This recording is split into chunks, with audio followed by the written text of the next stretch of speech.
Ngwino tugende, ngwino nawe dusange Yesu. Ngwino nawe twegera ameza y'umwami, ibyo yakoreye ubwoko bwe biratangaje, biratangaje nshuti yanjye, biratangaje, biratangaje, biri mu ibanga.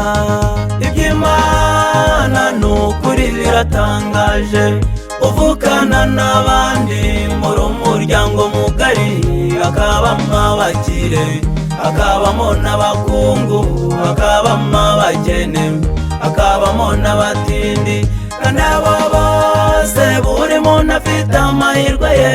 Ni nakubona mu kibuga abantu bose bakina, ariko umuntu ku giti cye akaba afite amahirwe ye. Iby'Imana n'ukuri biratangaje, uvukana n'abandi muri umuryango mugari, hakabamo abakire, hakabamo n'abakungu, hakabamo abakene, hakabamo n'abatindi, kandi abo bose buri muntu afite amahirwe ye.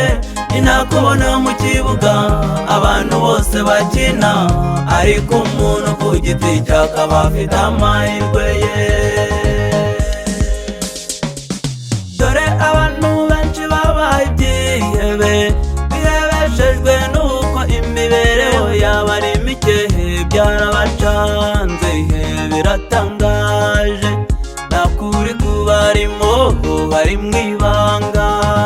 Iby'Imana n'ukuri biratangaje, uvukana n'abandi muri umuryango mugari, hakabamo abakire, hakabamo n'abakungu, hakabamo abakene, hakabamo n'abatindi, kandi abo bose buri muntu afite amahirwe ye. Ni nakubona mu kibuga abantu bose bakina, ariko umuntu ku giti cye akaba afite amahirwe ye. Iby'Imana n'ukuri biratangaje, uvukana n'abandi muri umuryango mugari, hakabamo abakire, hakabamo n'abakungu, hakabamo abakene, hakabamo n'abatindi, kandi abo bose buri muntu afite amahirwe ye. Ni nakubona mu kibuga abantu bose bakina, ariko umuntu ku giti cye akaba afite amahirwe ye.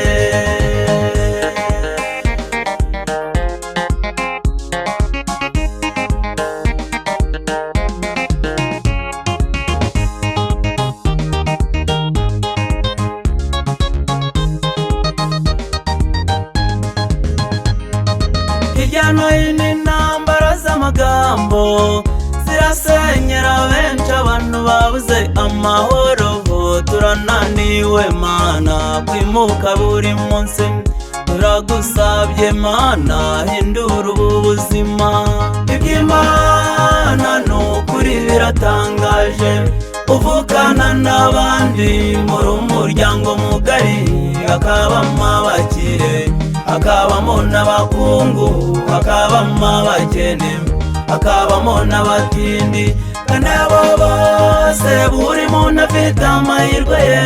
Ni nakubona mu kibuga abantu bose bakina, ariko umuntu ku giti cye akaba afite amahirwe ye.